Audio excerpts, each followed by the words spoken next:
దేవుడు ఒకవేళ నీకు నాకు అగ్ని పరీక్ష పెడితే అందులో మనం కాలిపోకుండా శుద్ధ సువర్ణంలాగా ఉండాలి, స్వచ్ఛంగా ఉండాలి, బలంగా ఉండాలి అని మనం వింటూ ఉంటాం.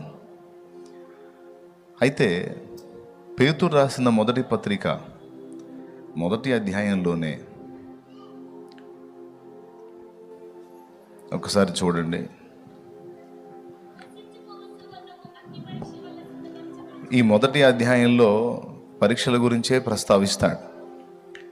అవసరాన్ని బట్టి అగ్ని లాంటి శ్రమలు కలుగుచున్నాయి అని మీరు తెలుసుకోండి. నానా విధమైన ఇబ్బందులు మీకు కలుగుతున్నాయి, కొంత ఇబ్బంది పడుతున్నారు, అయినా మీరు బాధపడకండి అని ఆ తర్వాత మాటల్లో చెప్తాడు. నశించిపోవు సువర్ణము